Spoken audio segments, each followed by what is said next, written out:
ओम शांति। भागते मीठे बच्चे, सत्य का संग ज्ञान मार्ग में ही होता है। अभी तुम सत्य बाप के संग में बैठे हो। बाप की याद में रहना माना सत्संग करना। सत्य का संग ज्ञान मार्ग में ही होता है। अभी तुम सत्य बाप के संग में बैठे हो। बाप की याद में रहना माना सत्संग करना। प्रश्न: सत्संग की आवश्यकता तुम बच्चों को अभी ही है, क्यों? सत्संग की आवश्यकता तुम बच्चों को अभी ही है, क्यों? उत्तर: क्योंकि तमो प्रधान आत्मा एक सत्य बाप, सत्य शिक्षक और सतगुरु के संग से ही सतो प्रधान अर्थात काले से गोरी बन सकती है। बिना सत्संग के निर्बल आत्मा बलवान नहीं बन सकती। बाप के संग से आत्मा में पवित्रता का बल आ जाता है। 21 जन्मों के लिए उसका बेड़ा पार हो जाता है। ओम शांति। बच्चे सत्संग में बैठे हो। इस सत्य के संग में कलप संगम पर ही बच्चे बैठते हैं। दुनिया तो ये नहीं जानती कि सत्य का संग किसको कहा जाता है। सत्य संग नाम ये अविनाशी चला आता है। भक्ति मार्ग में भी कहते हैं हम फलाने सत्संग में जाते हैं, और वास्तव में भक्ति मार्ग में कोई सत्संग में जाते नहीं। सत्संग होता ही है ज्ञान मार्ग में। अब तुम सत्य के संग में बैठे हो। आत्मा सत्य बाप के संग में बैठी हैं, और कोई जगह आत्माएं परम पिता परमात्मा के संग में नहीं बैठती। बाप को जानते नहीं, बल कहते हैं हम सत्संग में जाते हैं, परंतु वे देहाभिमान में आ जाते हैं। तुम देहाभिमान में नहीं आएंगे। तुम समझते हो हम आत्मा हैं, सत्य बाबा के संग में बैठे हैं, और कोई भी मनुष्य सत्य संग में बैठ नहीं सकता। सत्य का संग ये नाम भी अभी ही है। सत्य का संग इसका यथार्थ रीति अर्थ बाप बैठ समझाते हैं। तुम आत्माएं अब परमात्मा बाप जो सत्य हैं उनके साथ बैठी हो। वह सत्य बाप, सत्य टीचर, सतगुरु है। तो गोया तुम सत्संग में बैठे हो। फिर भले यहाँ घर में बैठे हो, परंतु अपने को आत्मा समझ बाप को याद करते हो। हम आत्मा अब सत्य बाप को याद कर रहे हैं, अर्थात सत्य के संग में हैं। बाप मधुबन में बैठे हैं। बाप को याद करने की युक्तियां भी अनेक प्रकार के ही मिलती हैं। याद से भी कर्म विनाश होंगे, ये भी बच्चे जानते हैं। हम 16 कला संपूर्ण बनते हैं, फिर उतरते उतरते कला कम होती जाती है। भक्ति भी पहले अव्यमचारी है, फिर गिरते गिरते व्यमचारी भक्ति होने से तमो प्रधान बन जाते हैं। फिर उनको सत्य का संग जरूर चाहिए, नहीं तो पवित्र कैसे बने। तो अब तुम आत्मा को सत्य बाप का संग मिला है। आत्मा जानती है हमको बाबा को याद करना है, उनका ही संग है। याद को ही संग कहेंगे। ये है सत्य का संग। ये देह होते हुए भी तुम आत्मा मुझे याद करो, ये है सत्य का संग। जैसे कहते हैं ना, इनको बड़े आदमी का संग लगा हुआ है, इसलिए देह अभिमानी बन पड़ा है। अभी तुम्हारा संग हुआ है सत्य बाप के साथ, जिससे तुम तमो प्रधान से सत्व प्रधान बन जाते हो। बाप कहते हैं मैं एक ही बार आता हूँ। अभी आत्मा का परमात्मा से संग होने से तुम 21 जन्मों के लिए पार हो जाते हो। फिर तुमको संग लगता है देह का। ये भी ड्रामा बना हुआ है। बाप कहते हैं मेरे साथ तुम बच्चों का संग होने से तुम सतो प्रधान बन जाते हो, जिसको गोल्डन एज कहा जाता है। साधु संत आदि तो समझते हैं आत्मा निर्लेप है, सभी परमात्मा ही परमात्मा है। तो इसका मतलब परमात्मा में खाद पड़ी है। परमात्मा में खाद पड़ नहीं सकती। बाप कहते हैं क्या मुझ परमात्मा में खाद पड़ती है? नहीं, मैं तो सदा परम धाम में रहता हूँ, क्योंकि मुझे तो जन्म मरण में आना नहीं है। ये तुम बच्चे जानते हो। तुम्हारे में भी कोई का संग ज्यादा, कोई का कम। कोई तो अच्छी रीति पुरुषार्थ कर योग में रहते हैं। जितना समय आत्मा बाप का संग करेगी उतना फायदा है। विकर्म विनाश होंगे। बाप कहते हैं हे आत्माएं, मुझ बाप को याद करो, मेरा संग करो। मुझे ये शरीर का आधार लेना पड़ता है, नहीं तो परमात्मा बोले कैसे, आत्मा सुने कैसे। अभी तुम बच्चों का संग है सत्य के साथ। सत्य बाप को निरंतर याद करना है। आत्मा को सत्य का संग करना है। आत्मा भी वंडरफुल है, परमात्मा भी वंडरफुल है, दुनिया भी वंडरफुल है। ये दुनिया कैसे चक्कर लगाती है, वंडर है। तुम सारे ड्रामा में ऑलराउंडर पार्ट बजाते हो। तुम्हारी आत्मा में 84 जन्मों का पार्ट नोंदा हुआ है, वंडर है। सतयुगी आत्मा और आजकल की आत्मा में, उसमें भी तुम्हारी आत्मा सबसे ज्यादा ऑलराउंडर है। नाटक में कोई का शुरू में पार्ट होता, कोई का बीच में, कोई का पिछाड़ी में पार्ट होता। वह है सब हद के ड्रामा, वह भी अभी निकले हैं। अब साइंस का इतना जोर है, सत्युग में कितना उनका बल रहेगा, नई दुनिया में कितना जल्दी बनती जाएगी। वहाँ पवित्रता का बल है मुख्य, अभी है निर्बल, वहाँ है बलवान। ये लक्ष्मी नारायण है बलवान। अभी रावण ने बल छीन लिया है, फिर तुम उस रावण पर जीत पाकर कितना बलवान बनते हो। जितना सत्य का संग करेंगे, अर्थात आत्मा जितना सत्य बाप को याद करती है, उतना बलवान बनती है। पढ़ाई में भी बल तो मिलता है, तुमको भी बल मिलता है। सारे विश्व पर तुम हुक्म चलाते हो। आत्मा का सत्य के साथ योग संगम पर ही होता है।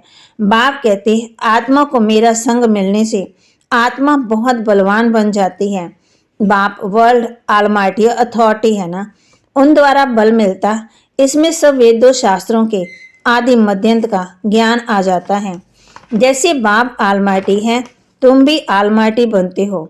विश्व पर तुम राज्य करते हो, तुमसे कोई छीन नहीं सकता है। तुमको मेरे द्वारा कितना बल मिलता है, इनको भी बल मिलता है। जितना बाप को याद करेंगे उतना बल मिलेगा। बाप और कोई तकलीफ नहीं देते हैं, सिर्फ याद करना है बस।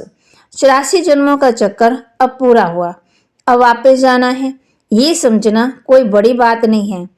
बाप कहते हैं बीज को जानने से सब समझ जाते, इनसे ये सारा झाड़ कैसे निकलता है।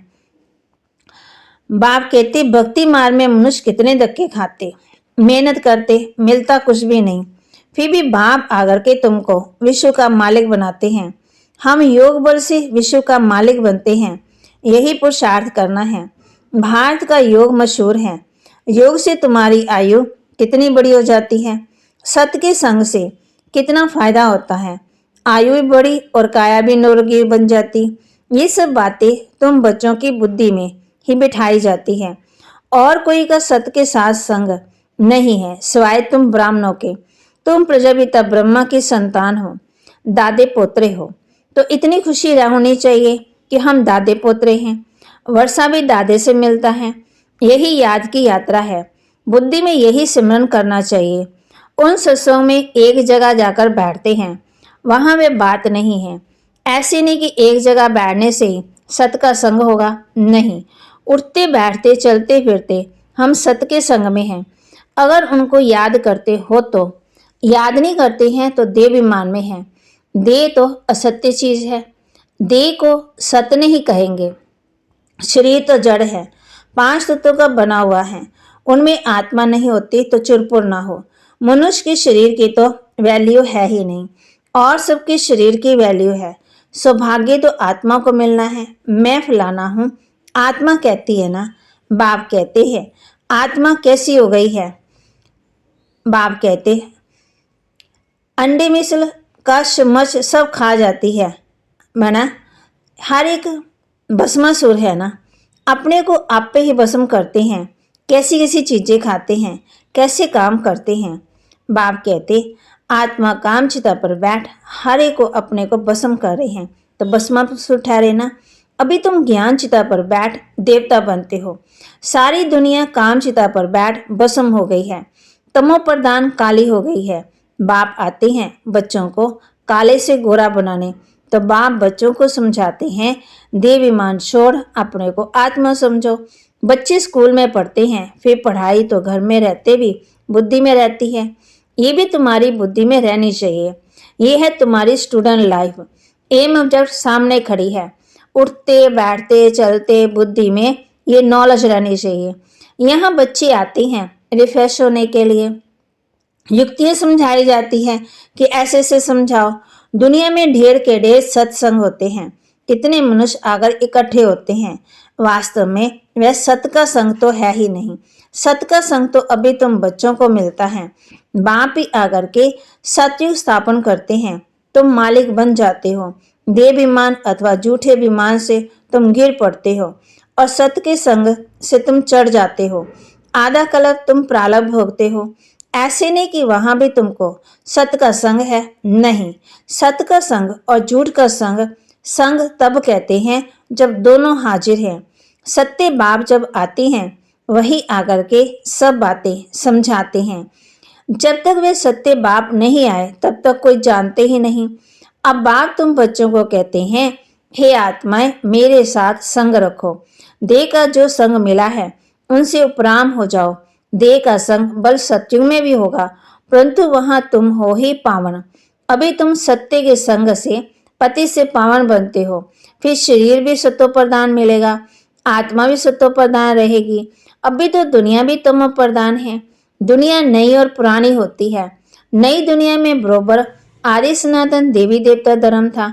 आज उस धर्म को गुम कर आदि सनातन हिंदू धर्म कह देते हैं, मूंझ पड़े हैं।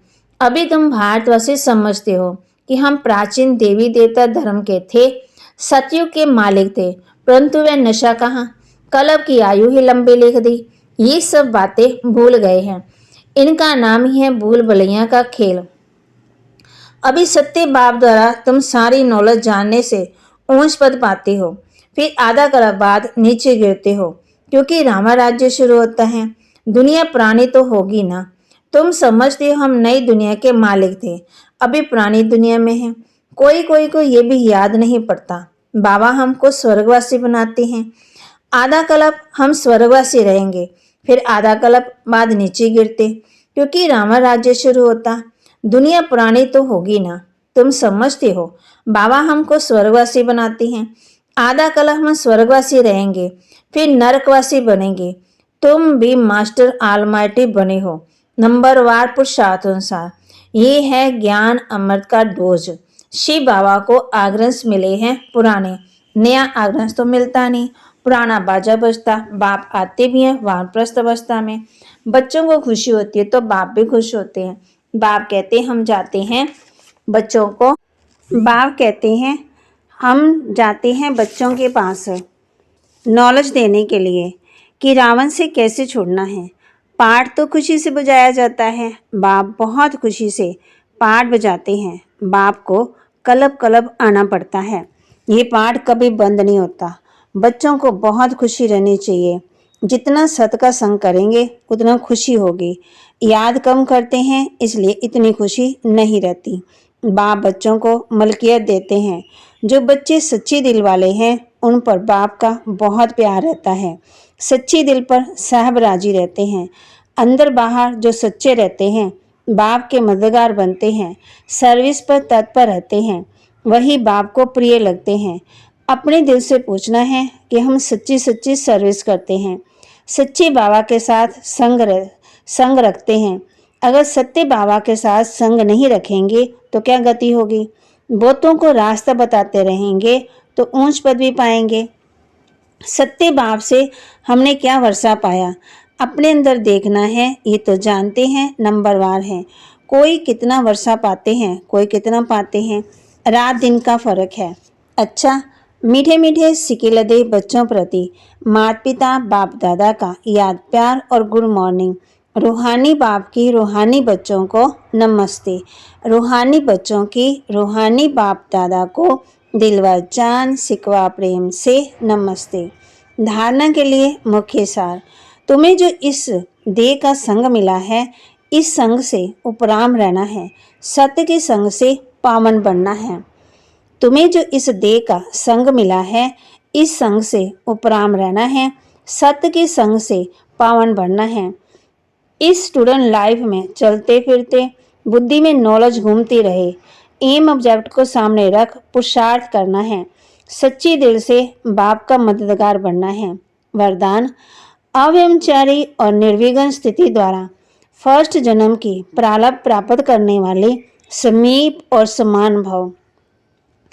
अव्यभिचारी और निर्विघ्न स्थिति द्वारा फर्स्ट जन्म की प्रारब्ध प्राप्त करने वाले समीप और समान भाव। जो बच्चे यहाँ बाप के गुण और संस्कारों के समीप हैं, सत संबंधों से बाप के साथ का वह समानता का अनुभव करते हैं, वही वहाँ रॉयल कुल में फर्स्ट जन्म के संबंध के समीप आते हैं। फर्स्ट में वही आएंगे जो आदि से अब तक अव्यभिचारी और निर्विघ्न रहे। निर्विघ्न का अर्थ है ये नहीं कि विघ्न आए ही नहीं, लेकिन विघ्न विनाशी विघ्नों के ऊपर सदा विजयी रहे। ये दोनों बातें यदि आदि से अंत तक ठीक है तो फर्स्ट जन्म के साथी बनेंगे। स्लोगन: साइलेंस की पावर से नेगेटिव को पॉजिटिव में परिवर्तन करो। साइलेंस की पावर से नेगेटिव को पॉजिटिव में परिवर्तन करो। अव्यक्तिशाली एकांत प्रिय बनो, एकता और एकाग्रता को अपनाओ। एकांतवासी अर्थात सदा स्थूल एकांत के साथ साथ एक के अंत में रहना। एकाग्रता की शक्ति से किसी भी आत्मा का मैसेज उस आत्मा तक पहुंचा सकते हो, किसी भी आत्मा का आह्वान कर सकते हो, किसी भी आत्मा की आवाज़ को कैच कर सकते हो, किसी भी आत्मा को दूर बैठे सहयोग दे सकते हो। तो बाबा के महावाक्य को लाइक करें, शेयर करें और सब्सक्राइब करें। और बाबा ने हम बच्चों को ये भी बताया है, एकांतवासी अर्थात सदा स्थूल एकांत के साथ साथ एक के